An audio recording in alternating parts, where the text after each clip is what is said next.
Welcome to the Managing the Smart Mind podcast with your host, Coach Kramer.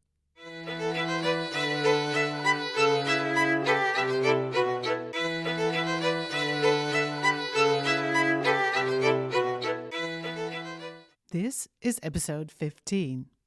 It's not fair.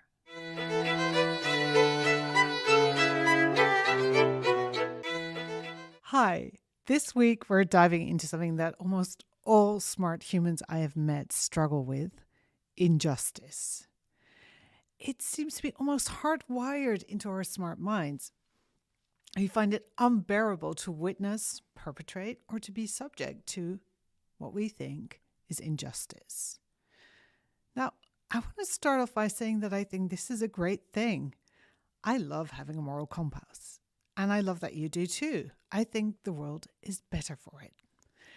But what I see with a lot of clients, and actually same when I look at my own past, is that instead of empowering us to create a better world, our sense of justice can become a handicap.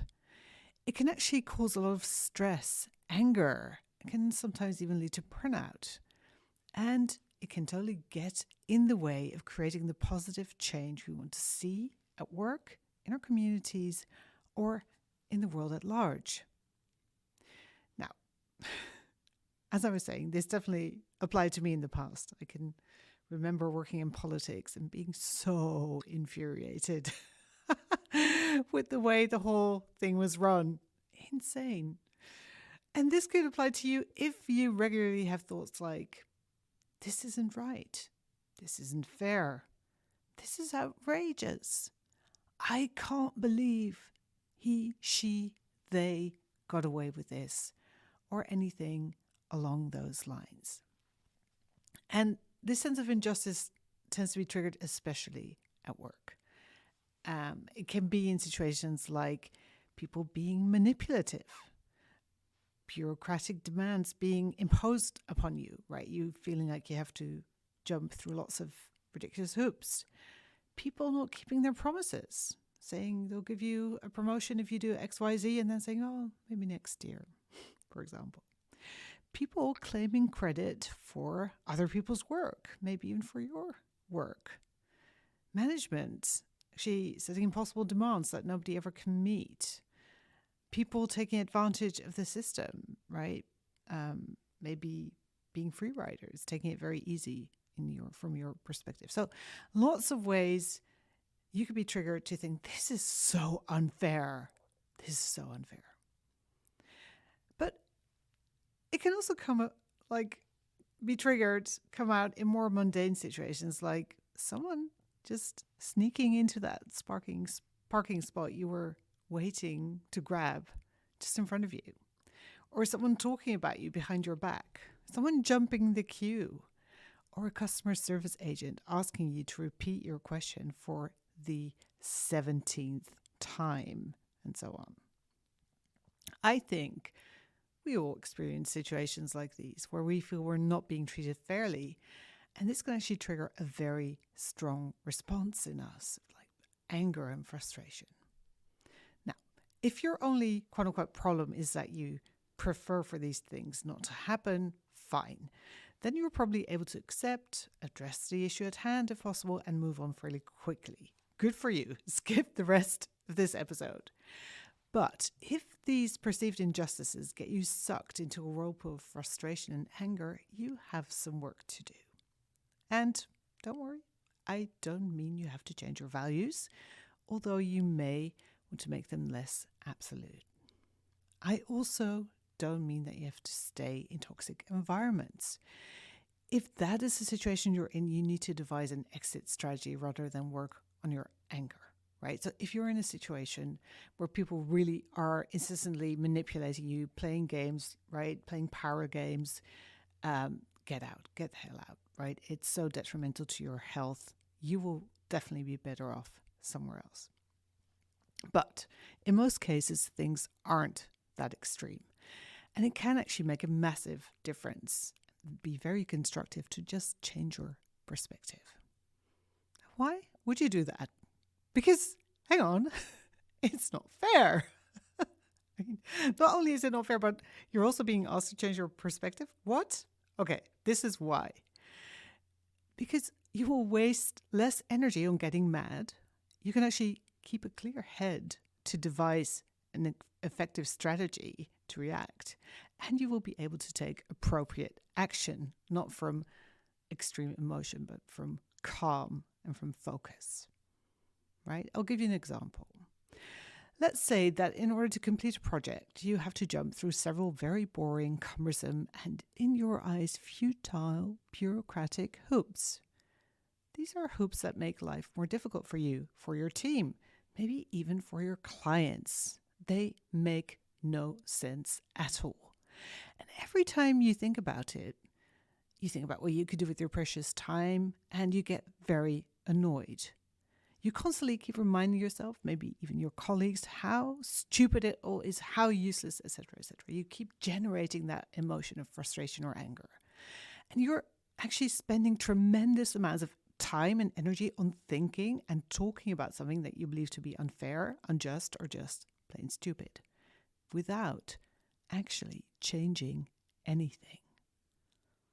Now, who's being stupid? It's you. You're giving all your precious power away instead of harnessing it for something that makes your life better, or at least easier. And I want you to stop doing that, because it's one of the worst ways to try and make the world a better place.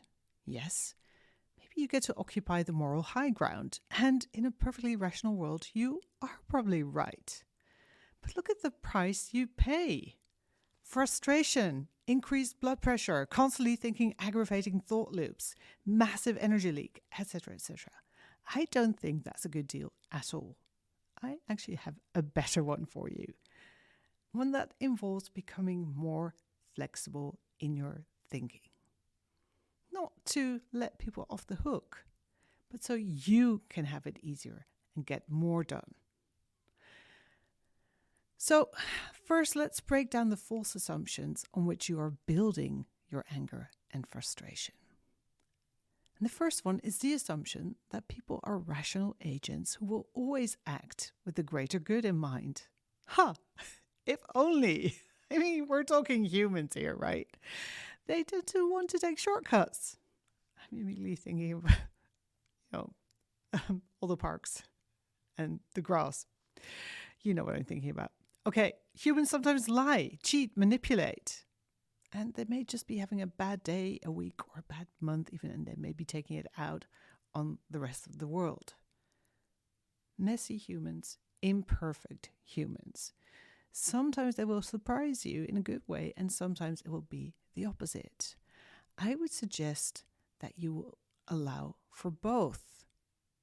I want you to assume that humans will human, as in they will sometimes be selfish, lazy, dishonest.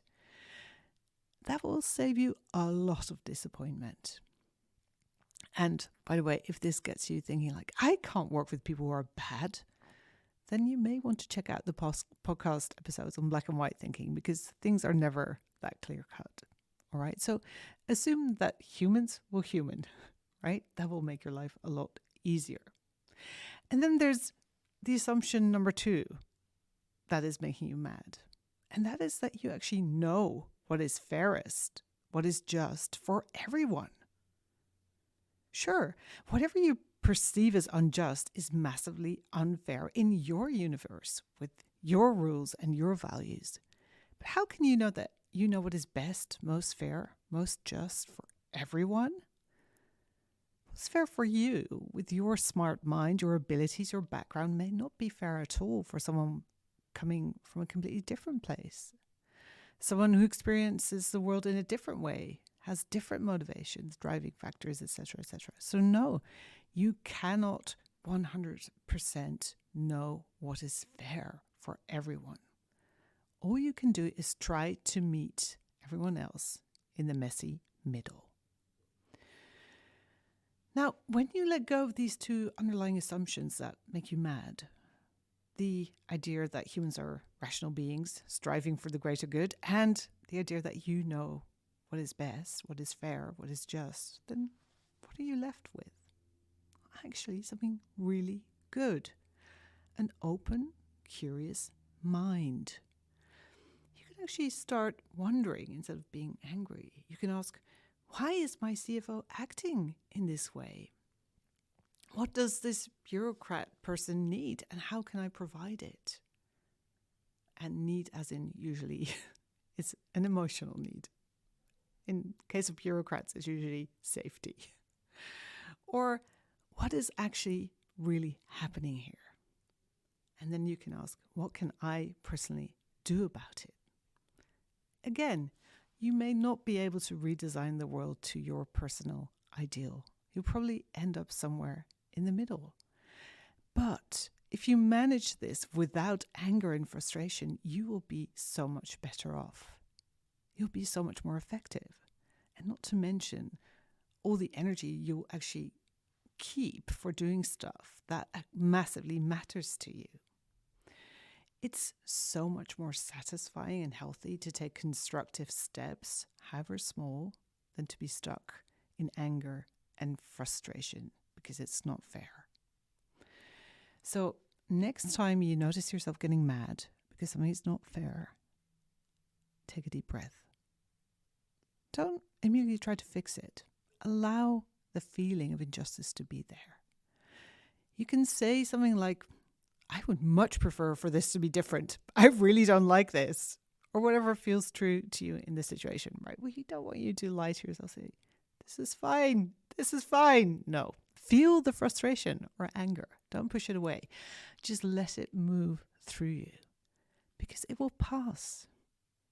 And after it has, ask, now what is the most constructive way for me to take action here? I guarantee that if you do this, not only will you feel much better, you'll actually also get much better results in your fight against injustice, whether it's small, medium, or large. And I can help you get incredibly good at this. If that's something you want, let's talk. You can reach out to me via my website, coachkramer.org, or send me a message on LinkedIn. And thank you so much for listening. Again, the podcast is growing like crazy. So thank you if you've been sharing it with people. We now have listeners in a whopping 47 different countries. Hello, world. It's so cool. And I can't wait to reach even more humans with smart minds all over the world.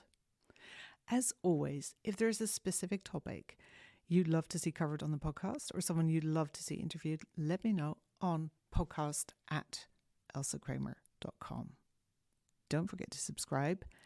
And if you like this stuff, if you like what I'm doing, leave a review so more people can find the podcast and learn to manage their smart mind. See you next week. Bye.